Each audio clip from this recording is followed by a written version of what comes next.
हरिओम दोस्तों। मैं उमेश का कुमार हूँ और जायसवाल ये बॉडी है। भगवत गीता हमें ये बताती है, अगर आप इस समय चक्र को नहीं समझ पा रहे हैं तो मैं कहता हूँ कि सब कुछ छोड़ के समय चक्र को समझने की कोशिश करिए। हम कलयुग से सतयुग में जाने वाले हैं, इसीलिए ट्रम्प और दुनिया में जो कुछ भी आप अफरा तफरी देख रहे हैं उसी की वजह से है। इतने बड़े बड़े परिवर्तन होने वाले हैं जो कल्पनाओं से परे हैं, जो आने वाले टाइम में। उसका कारण है युग परिवर्तन। युग परिवर्तन अर्थात हम कलयुग से सतयुग में जाने वाले हैं। और जो 2025 से लेके 32-33 का टाइम जो चल रहा है उड़िया कैलेंडर के अनुसार 7 साल का, ये विनाश काल पूरी दुनिया के लिए आने वाला है। और उसमें वर्ल्ड वॉर 3 एक प्राइम फैक्टर होगा पूरी दुनिया को बदलने के लिए। अगर आपको एहसास नहीं है तो थोड़ा सा एहसास करना शुरू करिए, मैं कहता हूँ। और मैं क्या करूँगा भाई, मैं कुछ नहीं कर सकता। ईश्वर की कृपा जिन पे होगी उन्हीं को ये समझ में आएगा। अब वर्ल्ड वॉर 3 होने के लिए पूरी दुनिया को 2 भागों में डिवाइड होने पड़ेगा। रशिया यूक्रेन से ऑलमोस्ट 4 सालों में उतना थोड़ा बहुत डेवलपमेंट हुआ था, लेकिन अभी ये डेवलपमेंट बड़ी तेज़ी के साथ होगा कि 2 पार्ट में पूरी दुनिया डिवाइड होगी। भारत भी किसी न किसी पक्ष में जाएगा, लेकिन अभी नहीं, क्योंकि डिवाइन रूप से डिवाइन प्लान में भारत का थोड़ा सा बहुत ज़्यादा रोल है पूरी दुनिया में सनातन धर्म को स्थापित करने के लिए। इसके लिए अभी भारत को तटस्थ रहना है, लेकिन एक समय ऐसा आएगा ये भी एक पार्ट में जाएगा। तो अभी अगर आप देखें कि 2 डेवलपमेंट इस जनवरी माह में बहुत दिखने, मतलब विश्व लेवल पे आपको दिखा। पहला वेनेजुएला पे ट्रंप ने अटैक किया साइलेंटली, उसके राष्ट्रपति को, उनकी वाइफ को किडनैप किया, अपने देश में ले गए, जेल में डाला और केस चलता रहेगा। और वो एक्टिंग प्रेसिडेंट बन चुके हैं वेनेजुएला के। मतलब आप समझ रहे हैं, सब तेल का खेल है, पैसे का गेम है, बिजनेस का गेम है, इसके लिए सब सारी चीज़ें हो रही हैं। दूसरी चीज़ है ईरान आप देख रहे हैं, ईरान में आग लगी हुई है, गृह सिविल वार की सिचुएशन बन चुकी है और वहाँ पर भी तख्ता पलट की कोशिश की जा रही है।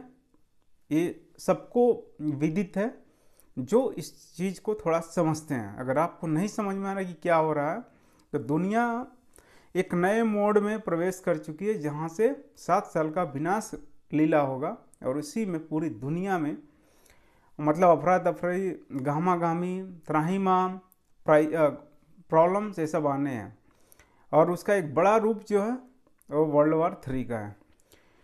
वर्ल्ड वॉर 3 होने के लिए 2 सुपर पावर्स होने चाहिए। एक तो यूएस जानते ही हैं ऑलरेडी, अब दूसरा क्लियर नहीं हुआ रसिया का है कि नहीं, लेकिन ईरान इस चीज़ को अब धूरी प्रदान करेगा। ईरान का रोल छोटा नहीं है, बहुत बड़ा है। अब ईरान पे जैसा कि आप जान रहे हैं तख्ता पलट होने को है, वहाँ सिविल वार ऑलरेडी चल रहे हैं, न्यूज़ मीडिया इंटरनेट सभी बैन है। और ट्रम्प बाबा कह चुके हैं कि अगर ईरान ने अपनी सेना का यूज किया है, अपनी आर्मी का यूज किया, पुलिस का यूज किया दंगाइयों को, मतलब जो प्रोटेस्ट करें उनको मारने के लिए, तो वो उस पर हमला करेंगे। ईरान अमेरिका ने ऐसा कह दिया, बिग बॉस होने के नाते। अमेरिका क्या अपने आप को सुपर पावर जहाँ मानता है और पूरी दुनिया को दिखाना चाहता है कि अमेरिका सुपर पावर है। अब इसकी सुप्रीमेसी तभी तोड़ेगा जब इसके टूटेगी, जब इसके नेक्स्ट कोई आया, और वो आएगा कौन? रसिया, चाइना और ईरान का कोएलिशन। यही होगा तभी जाके 2 पार्ट में पूरी दुनिया बटेगी। और एग्जैक्टली यहाँ पे इसी चीज़ की फ्रेमवर्क बन रही है। अगर आपको नहीं क्लियर है तो आप ये समझिए कि ईरान पे अटैक होगा ही होगा यूएस का। और ईरान ने ऑलरेडी डिक्लेयर कर दिया भाई कि अगर यूएस ने मुझ पे आक्रमण किया तो मैं इजराइल पे अटैक करूँगा। और भी तमाम जो सैन्य बेस हैं यूएस के मिडिल ईस्ट में, उन पे वो अटैक करेगा। मतलब अगर ट्रम्प बाबा को एहसास नहीं है कि वो कर क्या रहे हैं, तो उनको लग रहा है कि भाई वेनेजुएला के जैसे ओवर कॉन्फिडेंस आ गया है उनको, ईरान में भी तख्ता पलट कर लेंगे, टेक ओवर कर लेंगे, वहाँ ऑयल रिसोर्सेज और सारी चीज़ों पे उनका हुकूमत हो जाएगा, उनके मन पसंदीदा सरकार आ जाएगी वहाँ पे। तो भाई ये होने वाला नहीं है।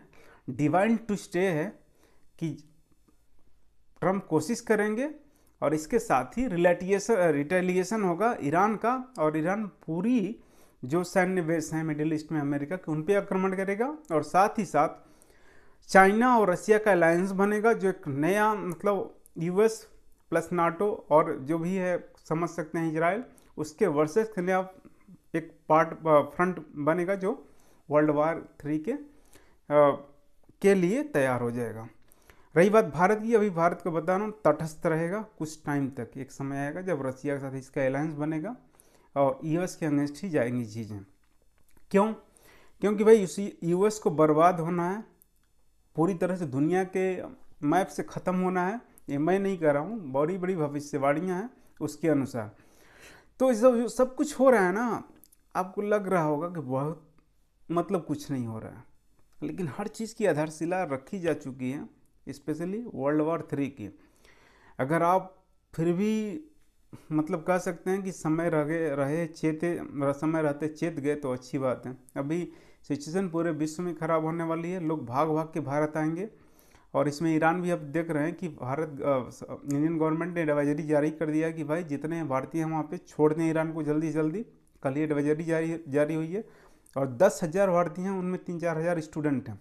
अब सोचिए, उनको बिजनेस है, नौकरी है, स्टूडेंट हैं, क्या उनकी लाइफ डिस्टर्ब नहीं होगी, बर्बाद नहीं होगी? ईरान अगर बर्बाद हो गया तो डेफिनेटली बर्बाद हो जाएगी। हम लोग मज़े में हैं, मतलब मौज मस्ती कर रहे हैं, लेकिन ये 4 दिन की चांदनी है।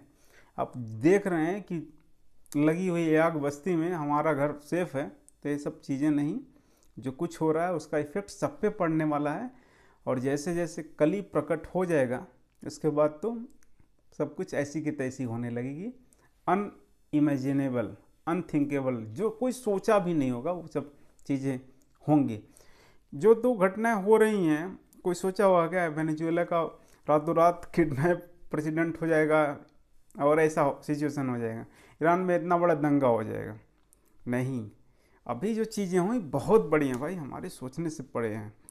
युग परिवर्तन की प्रक्रिया चल रही है, कलयुग लाखों साल का नहीं, ख़त्म हो रहा है। भविष्य मालिका को नहीं जानते तो पढ़िए, सुनिए, समझिए।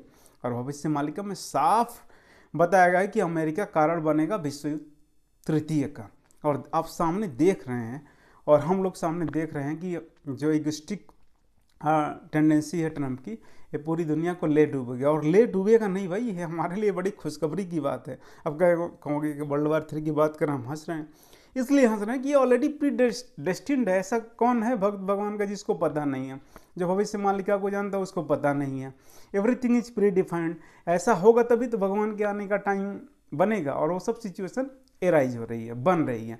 इसके लिए हम खुश हैं भाई कि भगवान के आने का टाइम आ रहा है, अपना टाइम आ रहा है, और इसके लिए थोड़ी सी खुशी झलक रही है चेहरे पे। और आपको बर्दाश्त ना हो तो मतलब आप हमारे थॉट प्रोसेस में नहीं है। आप 90% वाले में तो चेत जाइए, 10% में आइए, क्योंकि 10% के वाले ही बचने वाले हैं जो जानते हैं कि ये समय परिवर्तन का है, तृतीय विश्व युद्ध का है, और इसी में भगवान कल की प्रकट होंगे। और कल के प्रकट होते ही पूरी प्रोसेसिंग फास्ट हो जाएगी, फिर बैक ट्रैक करने का कोई चांस नहीं बनेगा। ठीक है, तो इसी के साथ ज़्यादा हम कहेंगे नहीं, हम कह रहे हैं कि पूरी दुनिया में जो सिचुएशन बन रही है वर्ल्ड वार 3 के लिए परफेक्ट स्टेज दे रही है। पूरे विश्व को 2 भागों में बांटने के लिए हो रही है। और ईरान पे जैसे ही अटैक होता है यूएस का, उसके बाद रिटेलिएशन शुरू, उसके बाद फिर एक बड़ा हंगामा शुरू। और चूँकि वर्ल्ड वार 3 से रिलेटेड है, आप जानते हैं भाई कल ही आने वाला है, ईरान और इजराइल के बीच युद्ध होगा, तो उसकी भी रूपरेखा इसी में तो बनेगी। क्यों? शांति के नाम पे आएगा ना शांति दूत, दुनिया में कोहराम मचाने के लिए। भूल गए आप? वो बेसिस है पूरे कैलकुलेशन का, उसी से डिसाइड होगा 7 साल का काउंटडाउन। तो अभी उड़िया कैलेंडर का 2025 चल रहा है, अभी 2-2.5 महीने बाकी हैं, देखते रहिए। कैलकुलेशन है कि 2025 से 32 तक में ही सारा पैकअप हो जाएगा, लाइफ विदाउट इलेक्ट्रिसिटी हो जाएगी। तो इस वीडियो में इतना ही। मेरे साथ प्रेम से बोलिए हरिओम।